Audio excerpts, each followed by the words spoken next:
have seen the information about this session. Pravin and his wife Reshma, okay, or Rani, have gone to a difficult journey, and this is the story about their difficult, but in the end, very enlightening and amazing story of recovery from cancer. And so you'll hear all the details about it. And if you have any questions, you can enter them in the chat box, or we can, after the session is over, then you can ask Pravin and Rashmi questions about it. Okay. All right. So Pravin, I have made you co-host, so you can start. It's okay. Let me know. Thank you. Thank you, Shri Kaka, and thank you everyone for joining. It's actually a big responsibility and pleasure to be here talking to all of you. I'm going to, before waiting any longer, I'm going to start talking on this interesting topic. I'm sure that everybody is looking forward to it, and there is a lot of drama in it, so to say. So tighten your seat belts, if I may say that.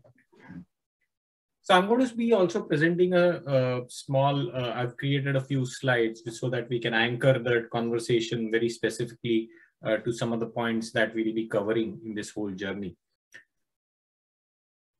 So let me know if everyone can see my screen. You can put it on, a slideshow. Yeah. Okay. Good. Sure. Thank you. So before I start, I wanted to point out certain key statistics and about cancer and why it's become such a big thing and why it needs to be watched out for. So as you know, every one of us has someone we know or from within our family or close circle who's either been detected with cancer or has had some past experience with cancer or has had some fatality around cancer. So and one of the reasons why we have that is because there is the statistics are there to they tell us the grim reality of cancer, which is 1 in every 2 males is at risk. And this statistic is as of date, and 1 in every 3 females is at risk of cancer. So there's it's like flipping a coin, and a good chance is that it may affect one of us sooner or later. So prevention is really something that needs to be really focused on. By the way, breast cancer also has surpassed lung cancer as the most common type of cancer. So that's one of the reasons why we need to talk about it openly. We need to discuss it and also talk about how it can be prevented. And trust me, it can be. I am a living proof of that. And I will now share the story of how it all started. So this was year 2019, and I was shaving one day, getting ready to go to work. And when I was shaving, I noticed that there's a small lump on the right side of my chest. And the moment I saw that, it felt a bit odd, but having, being like any other person, we always feel that we have these, in Marathi, we call it gathi. So gat, if there is a, gat, it comes and goes. So nothing serious, not be taken very personally. So I said, okay, I'll look at it later on. But I did mention it to Rani, saying that, Rani, I see a small lump on my chest. And she said, Pravin, get it checked out. Go to the doctors and get it checked out. So I said, okay, fine. And then I waited for a few weeks. Eventually, I did manage to go to the doctor and got it checked out. So the doctor also said that, Pravin, this doesn't seem to be very, very dangerous. We keep having lumps around our body. They come and go. But nevertheless, just to be on the safer side, I would recommend that you get an ultrasound done and also a biopsy done. So I went for my ultrasound. My ultrasound specialist, the radiologist, told me, Pravin, looking at the texture of it, I would recommend that you get a proper biopsy done so that you can be sure that it's not something that is dangerous. So I quizzed her. I said, why are you saying that? She said, no, Pravin, the texture seems to be suggesting that it could be, more than, it could be cancerous. So I said, okay. I went ahead, got a biopsy done. And after a week, I got the results saying that I was diagnosed of male breast cancer. Now, first of all, my doctor was completely floored because he said, Pravin, I have no clue what this is. I've heard about this in the books. I've read about it, but I have never met a person who's got this. That was my PCP. So I said, doctor, what should I do? And he said, Pravin, I don't know who looks at such kind of cases. He actually started Googling in front of me. So I kind of figured that this was very rare and I had to do something about it. But the fact is that breast cancer is very common in women. So I kind of chanced upon a friend of mine whose wife had undergone a breast cancer diagnosis, and he pointed me to a doctor, a surgical oncologist, and I went and met the doctor. When I met the doctor, he said, Pravin, based on the size of the lump, and he did some tests. He got a genetic mutation testing also done back in 2019, and that time genetic mutation testing actually keeps evolving with time. At that point of time, they were not able to identify what kind of a mutation this was. But having said that, he did recommend that I should undergo surgery and get it surgically removed. Like any one of us, and this was my first large, diagnosis of any a large magnitude as far as health was concerned. So being naive, I said, you know what, I'm not the doctor. If the doctor says I got to get a surgery done, I'll go with what he says. So I kind of left everything onto the doctor, and he is an amazing surgical oncologist. He performed the surgery. It was a very successful surgery as well, and the lump was out of my system. There were certain nodes that we suspected, lymph nodes, which may have cancerous traces in them. So those were also removed. Now, having said that, I need to make a mention of my previous lifestyle before this, and in fact, I should have started with that. Before being diagnosed with cancer, I was also always a person who had a lifestyle which involved, like any other typical IT professional. I used to be working late hours. I used to go to the gym and work out very heavy exercises. And I was around 47, 48 at that time. And I used to drink over the weekends. I used to be a smoker. I had been smoking for 30 years. So, but I always took pride in the fact that I was very energetic and very, fit at least I looked very fit. So I never imagined that something like this could happen to me. So coming back, once I did have the surgery, I assumed that it's like when your car doesn't work fine, it breaks down, you take it to the mechanic, the best mechanic in town, and the mechanic fixes it. And then you get back and you start driving it again.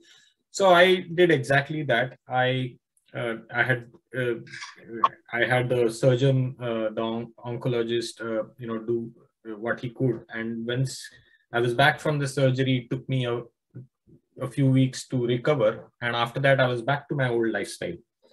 So another year passes by. Exactly a year down the line in 2020, I noticed a small cyst on my chest again near the surgical area. And I was having a regular connect with my doctor, and I mentioned it to him, and he said, Pravin, you know what? This time the doctor, I started going to an oncologist. So he recommended that, Pravin, this cyst does look a bit suspicious. You should get it again checked by the surgical oncologist. I went back, showed it to him. The surgical oncologist said, hey, Pravin, you know what? I'm going to biopsy it out and then we'll send it to the labs to see if there is anything suspicious or not. He sent it to the lab. It came back saying that again, there were traces of cancer in it. Again, we went back, to the surgeon. He said, don't worry, I'll surgically remove it. And then this time, to be on the safer side, we'll undergo radiation therapy. So that's what we did. So in July, August of time frame of 2020, I underwent radiation therapy after the surgery.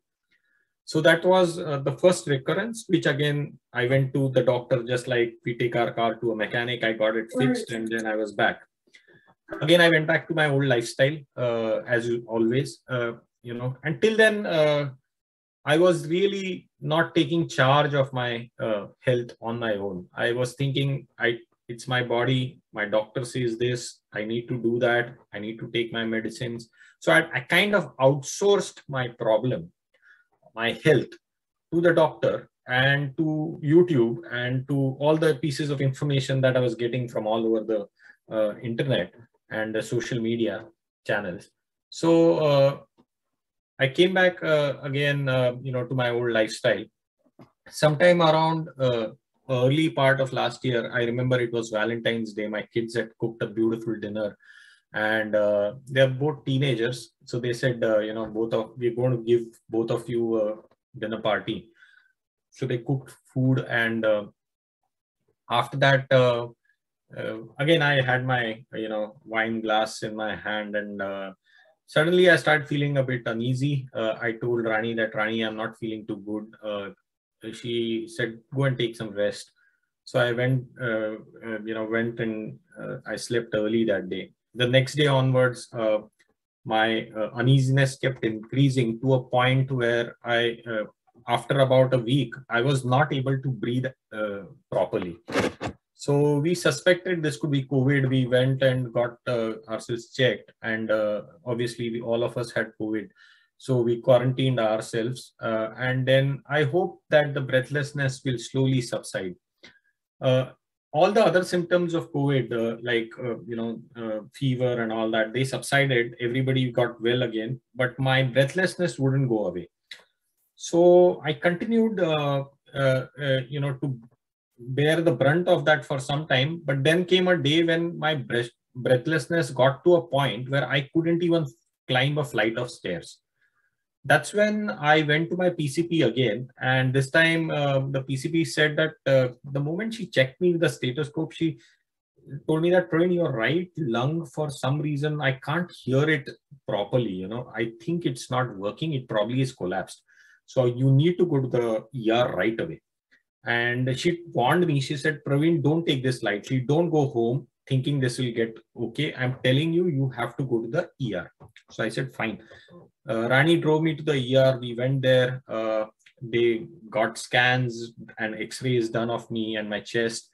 And they figured that there's fluid on the right side of my lung. So almost 3.5 liters of fluid. So they drained that out. It's called a pleural effusion in medical terms, and they have to actually perform a procedure called thoracynthesis, where they inject a drain kind of a thing through the back, and they drain out the fluid. So I had so much fluid in me that they couldn't drain out the 3.5 liters in one go. It took them 2 days to really get it across 2-3 settings for it to be completely drained out. And even then, they couldn't get everything out. There was still some traces of fluid there. They obviously took this fluid and sent it to the lab to check, if there was, because I had a past history with cancer. They wanted to check if there was cancerous elements in the fluid. The moment the result came back, it clearly stated that there were huge elements of traces of cancer in it. And the cancer this time had, based on the scans as well, they were able to say that it had spread to my lungs. to my esophagus, to my thoracic region, to my lymph nodes, and most importantly, to my bones. So I had graduated from being a stage 2 cancer patient to being a stage 4 metastatic cancer patient. Metastatic being it's now spreading to different parts of the body. And the growth was so fast that I was completely scared. I was shaken to my core. And I was so scared that I went back to my doctor, my oncologist, and I asked him point blank, saying, I coaxed him into telling me, can you tell me what is it that we can do? And he said, Pravin, first thing is, this is not something that is ever going to be cured. We can treat it for as long as we can. Then obviously the question was how long? And he told me, Pravin, you have at the most 6 months to a year to live. If you are lucky, you will get some extra months. But the rate at which cancer is growing in your body, I have not seen anybody beyond that. And I was completely devastated. I didn't know what to do. We all were. I came back home and every day what I used to do was I used to cry because the writing was on the wall that 6 months to a year, that's all I had. So I used to cry, and then one day I suddenly realized that, hey, what will happen to my kids? What will happen to Rani? What will happen to my parents who are back home in India? The first thing I did was I went to Rani to my bank, and we got her added to all the accounts so that she doesn't run into a problem on day one if something were to go wrong in the short term. And then I went and saw a lawyer to start writing up my will and things like that. And I used to always come back and cry whole day practically. I used to cry at the drop of the hat. And Rani had been observing me. For some reason, one day when I was crying, she actually came and she hugged me tight. And she said, Pravin, why are you crying? So I said, you already know, the doctors, he's kind of already told us what. She said, that's fine, Pravin. He said this, but if God wanted you dead, then you would be dead already. You wouldn't be here crying. If you're not here dead, that means there is something, that there is some purpose. There is something that needs to be done through you. So why are you giving up? And that is the moment I realized, I don't know, something happened. It was like you can call it an epiphany or, some kind of an Akashwani Mana. It happened in such a way that it shook me at the core level. And I don't know, that from that day onwards, till date, I have never, cried because of a fatalistic approach, saying that, oh, by the way, this is what I'm headed towards. I said, I'm going to give it a shot. So the first thing I started doing was I started Googling, like we all do.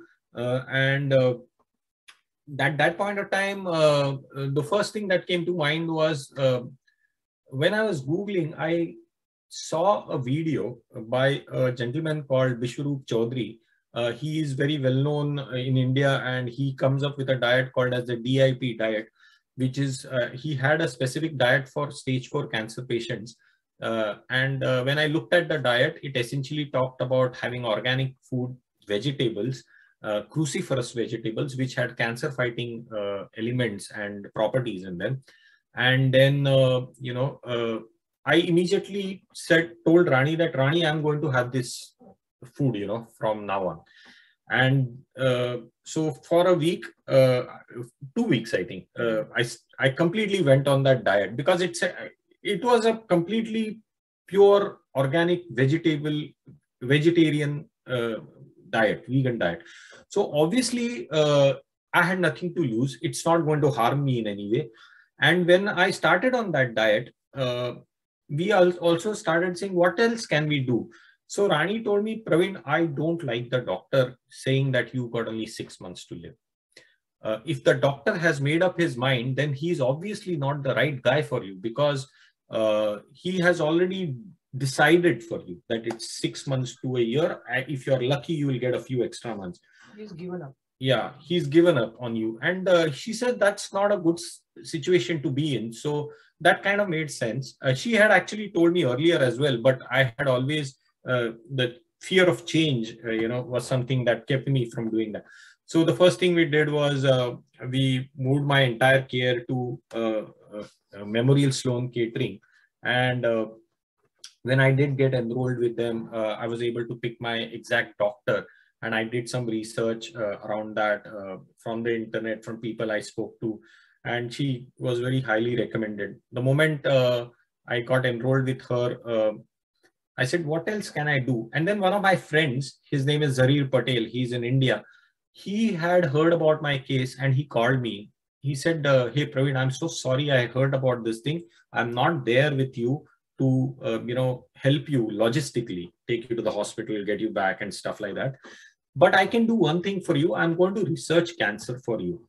And I said, okay, we can research, but there have been so many people researching cancer for so many years. So what are we going to find different?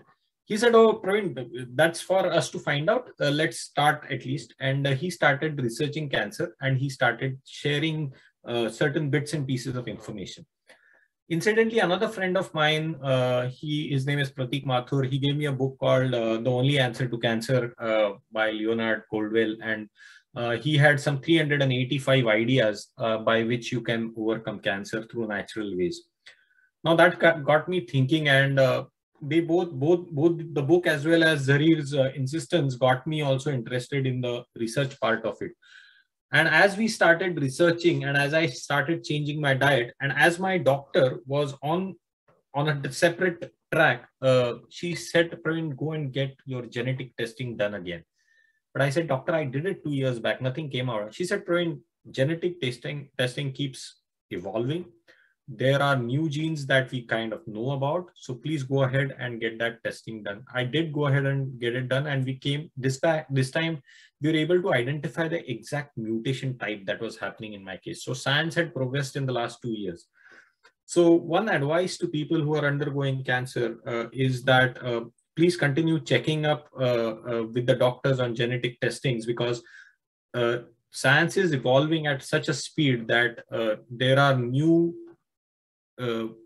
inventions being made around drugs which can actually identify the exact nature of mutation, and that could be the root cause, that can save a life.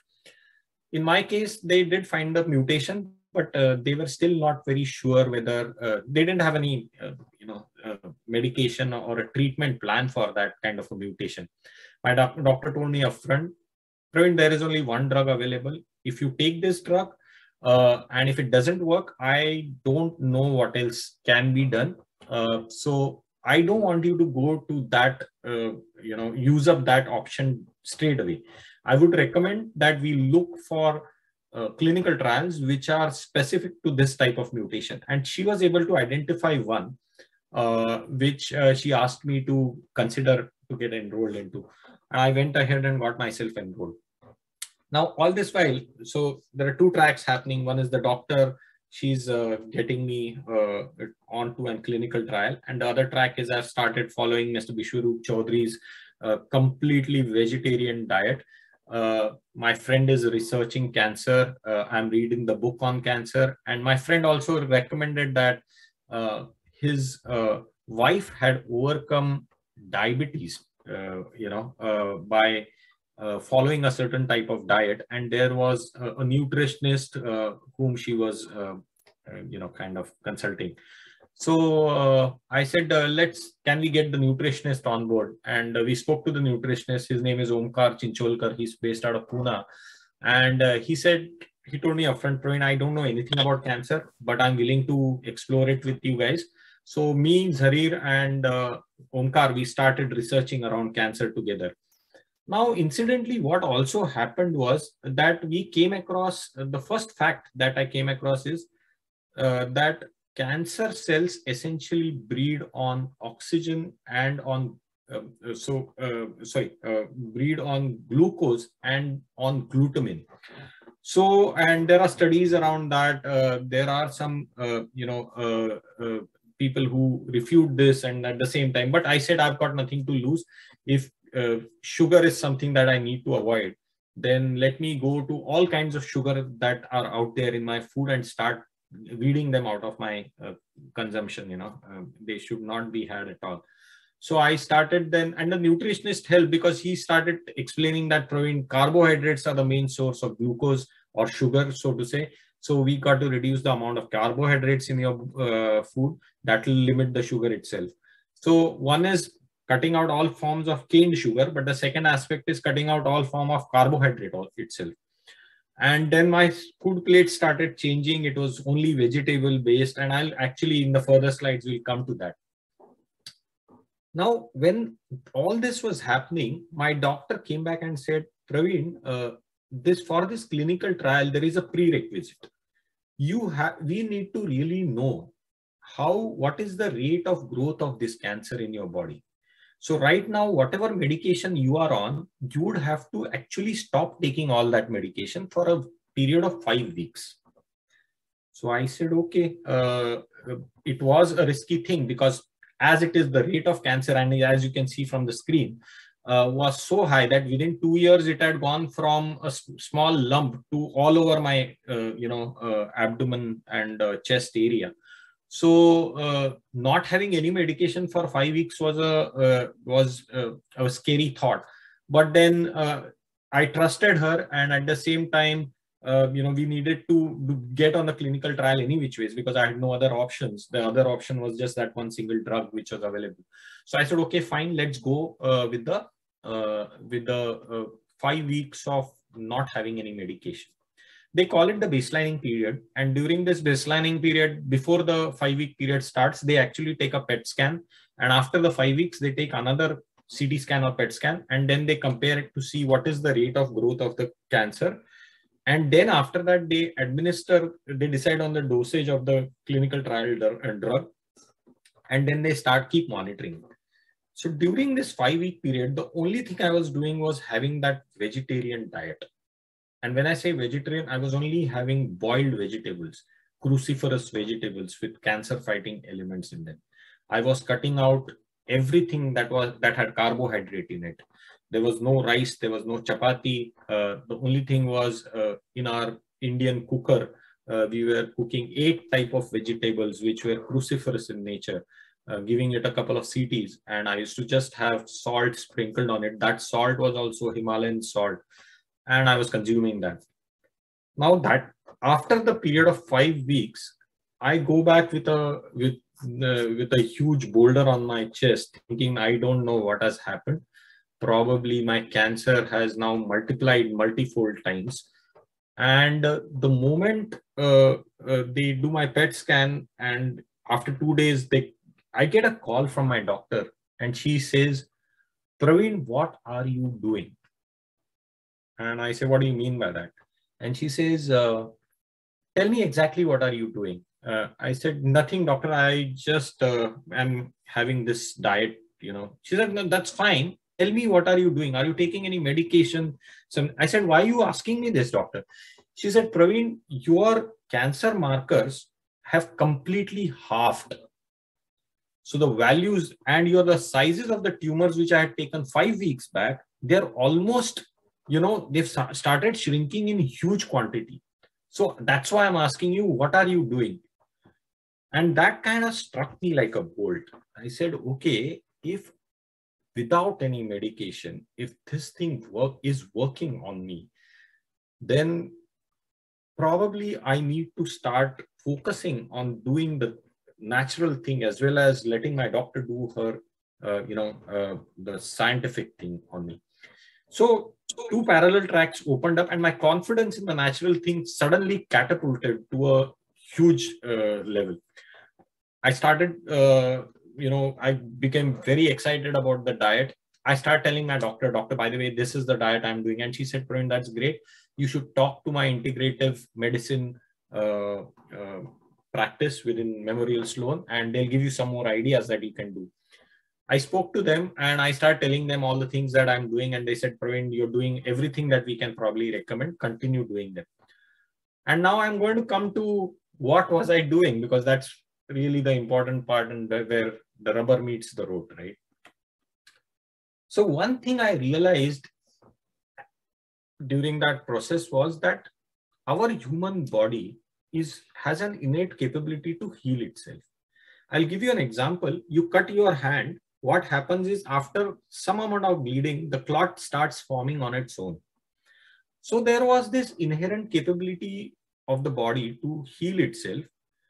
The other thing is, because so far I was always going to the doctor and using the doctor like a mechanic and not taking charge of my own life and health, my skin was not in my own game. So I had to be involved in this process. And when I changed my diet, and when the diet actually gave me the diet and whatever else was happening, that gave a positive response, I realized that my involvement needs to be 100%. I need to be completely involved in my well-being. This is where I want to highlight this, because a lot of us don't do that. We actually go to the doctor, we take pills, we do certain things like Googling, but we don't take charge of our own health. This was a turning point which actually opened my eyes. As I started thinking about, okay, what else can I do? Okay, I'm doing the diet. One thing that struck me was my body actually it takes inputs from what all things. One is food, obviously. The second is what else do I consume? I consume fluids, liquids. So what are the things that my body consumes? I breathe air. My skin is breathing, air, as well as sunlight, as well as so many other, so essentially it is food, liquids, air. And then my body needs rest and sleep to regenerate itself. So these were the 4 things that my body does. So how can I give these 4 things to my body in the purest form? So I said, okay, the first thing is I need to continue having my food. And if there is anything even now in that food that is not coming up from the ground, and that got me thinking again. One more thing is, 20,000 years back, 200,000 years back, how did our ancestors live? They lived in the caves. What did they eat? They ate food that grew in the ground, that was on the trees, like the fruits, or they had to hunt. So they were hunter-gatherers. If that is the case, then, and they didn't have cancer to that cancer never existed so many years back. So if that is the case, then why can't I live my life in that same fashion? So I started, I started purifying the food that I was having. Then I decided I'm not going to drink anything other than water. So I stopped all my tea, coffee, everything, alcohol, obviously, long back. Cigarette, any which ways, I stopped smoking just before I got diagnosed. So everything started becoming very, very pure, so to say, consumption-wise. Then when I started the food and the liquids that got purified, I said, how can I give my body purest form of air? And then I realized a lot of people are doing this yoga thing, pranayamas. So I started learning pranayama. So I got myself a book by Dr. BKS Iyengar, Light on Yoga. And I started searching the pranayama section, and then I picked it up from there. I started watching YouTube videos on pranayamas, and I started doing those. And then I realized that I needed good amount of sleep. At the end of the day, I was taking a lot of pressure. So I decided, come hell or high water, I'm going to sleep for 8 hours every day. And I used to tell Rani, don't wake me up. If I'm sleeping late in the night, I used to tell her, wake me up only after 8 hours now, 8.5 hours. So this routine started. And then I used to always go back to the doctor and say, what else can I do? And she used to tell me, Pravin, relax. You are already doing what a lot of other people are not doing. Continue doing this. And I can continue doing that. Then one more thing struck me. I said, where is my body? One is I'm giving it the best form of things. to generate energy. But now, where is my body consuming energy? So what are the things that are consuming energy? One is physical activity. But physical activity is required because if a car is kept in the garage for too long, then it's going to decay with time. So I need some amount of physical activity, but I don't need to overdo it. Okay, then what is it that I can do? I remember my grandfather used to teach me Surya Namaskars, and I remembered it very well. I said, okay, let me resurrect that knowledge.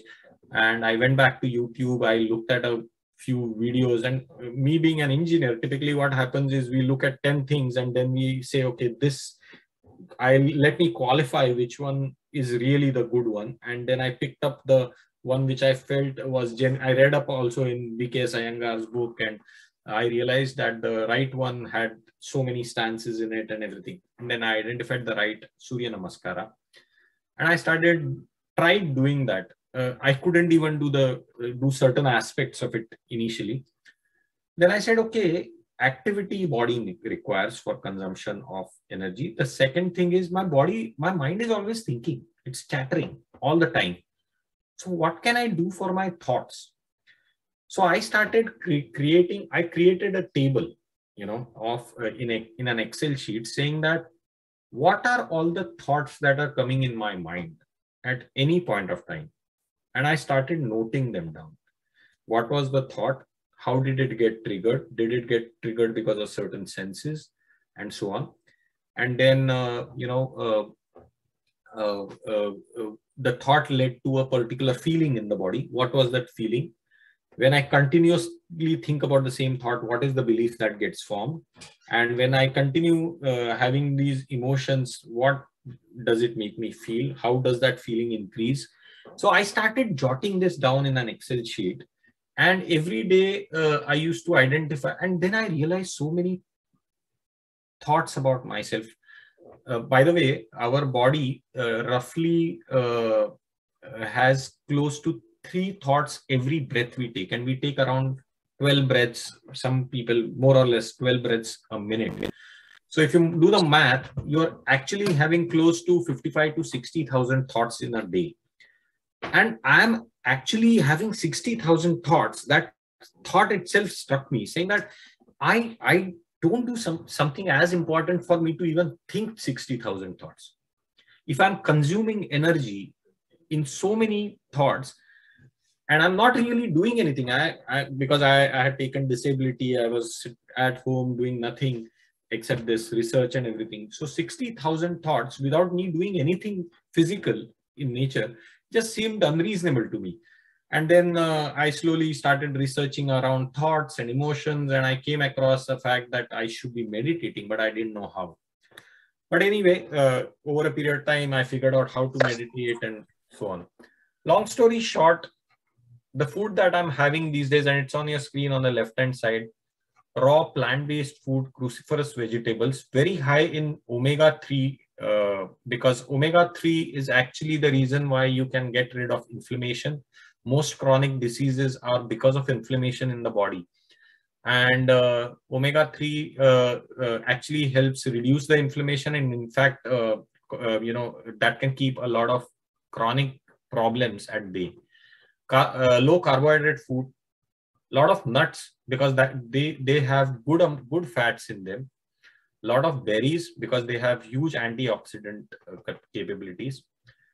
Vegetable juices. I actually stopped having fruits as well because it had glucose, but I assume that people without any conditions can have fruits as well. I started cooking. Rani started cooking for me only in ghee. We stopped having vegetable oil, canola oil, some amount of olive oil, cookable olive oil we use, but mostly it's in ghee for me. I started having paneer and cheese and butter, a lot of sprouts, fish, chicken rarely, and fruits again were the berries that I was having. But those are the ones you can have if you're suffering from cancer or any chronic disease. If you were to follow this diet, it can be helpful. That's what I followed. What you must avoid at all times is sweets made from cane sugar, foods with high carbohydrate content, vegetable oils, especially they have high content of omega-9 in them and omega-6. So you must avoid those. Processed foods, canned foods. I mean, just think about it. In a store like Walmart or Costco or wherever you buy your food from, if you remember in the olden days, if we had milk which would get spoiled in a day or two if you didn't consume it, now you have milk that kind of goes for months, you know. So imagine the amount of preservatives and chemicals and stuff that are put in there for it to stay that long. So avoid anything that has got a lot of these preservatives. The moment you see a canned or a Tetra Pak thing with 2 months or 1 month or even 15 days out, you know, expiry date, I mean, I would avoid having those kind of foods. Red meat, obviously.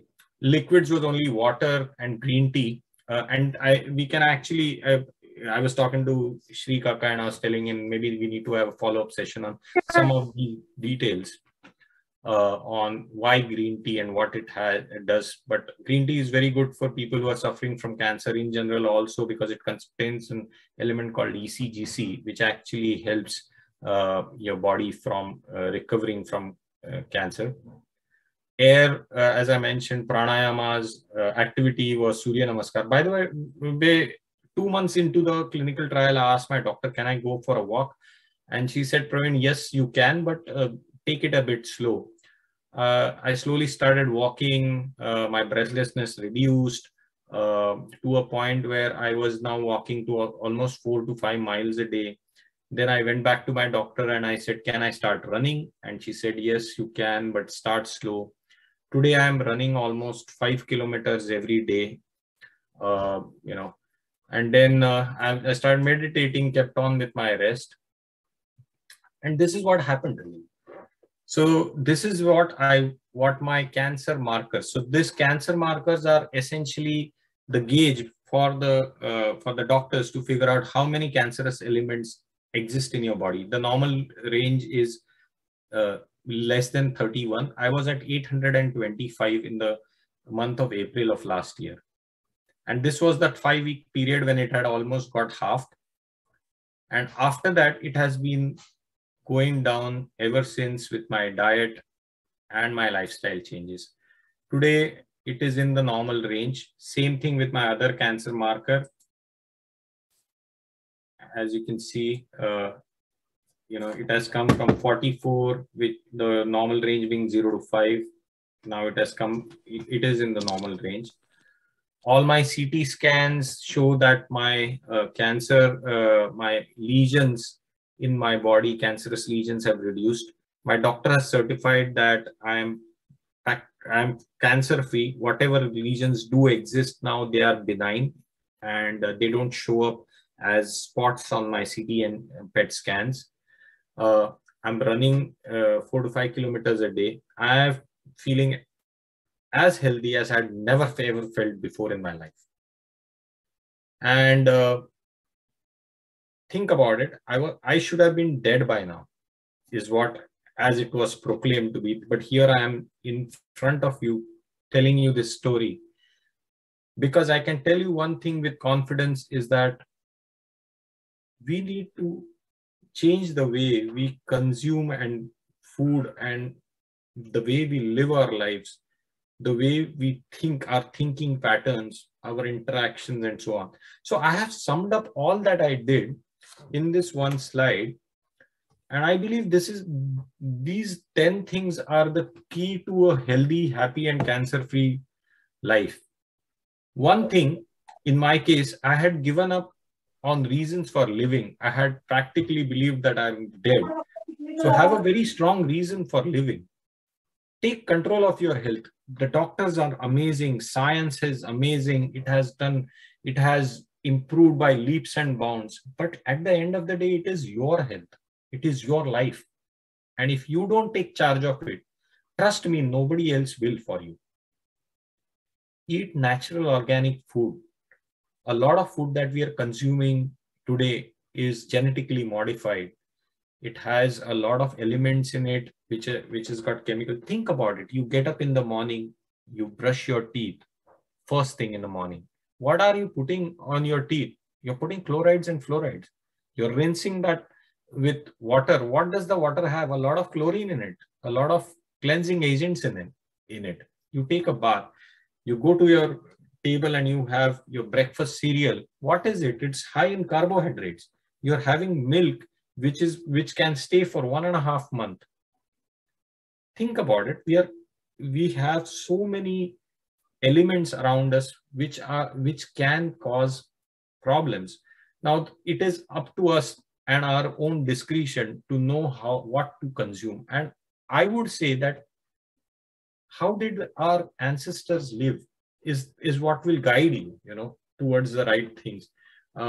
Lot of packaged food, processed foods. I know people have lifestyles which don't allow them to cook food very fast, but try and minimize processed food as far as possible.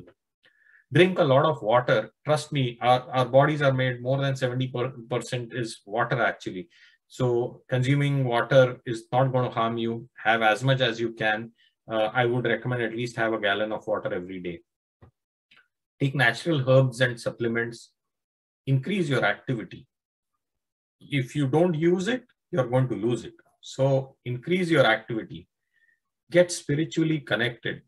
Observe your thoughts. Stop continuous thinking. Any thought that is. So one thing we need to understand, not all thoughts are bad for us.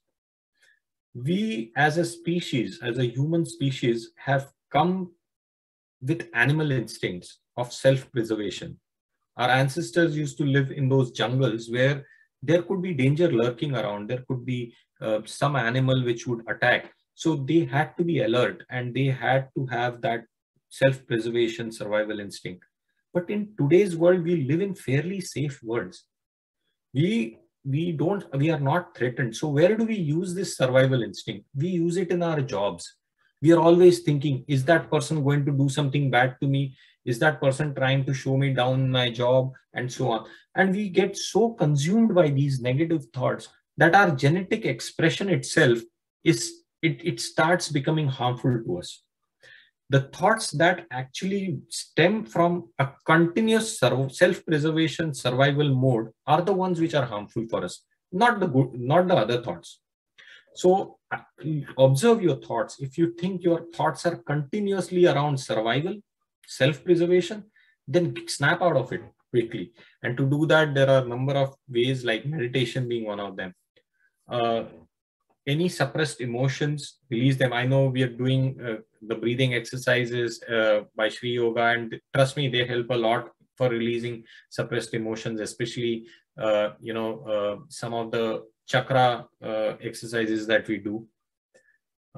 When you have a problem or an ailment like cancer, we should ensure that we seek out social support. We talk about it. If you don't talk about it, you wouldn't get over it. You'll be stuck in that same rut of thinking negative. In my case, I was fortunate to have some amazing friends and amazing groups which helped me. Even Shri Yoga has helped me a lot. And then finally, most importantly, practice gratefulness. Be grateful for this day, for this moment. For me, every moment, that even this moment I'm talking to you, is actually a gift. As I said, I was already declared not to be living this moment. So if I'm here talking to you today, it's a gift, and be thankful for it. So with that, I'll take a pause. I do have a lot of people to thank. And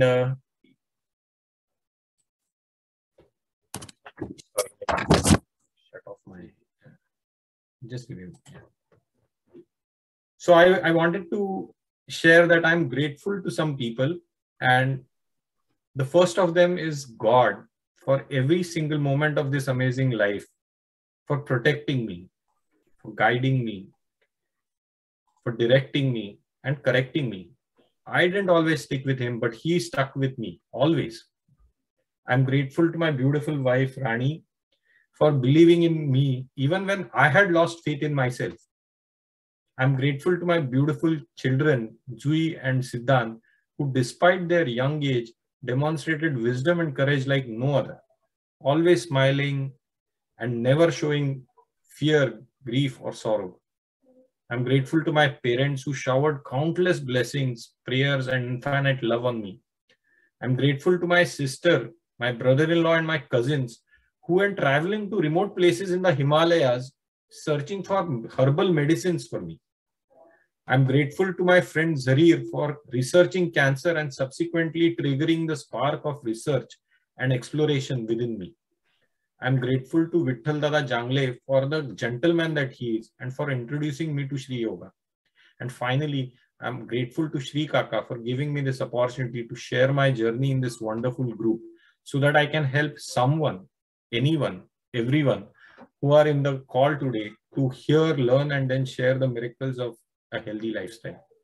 And finally, I am grateful to each one of you who have taken the time to be here today. Thank you so much.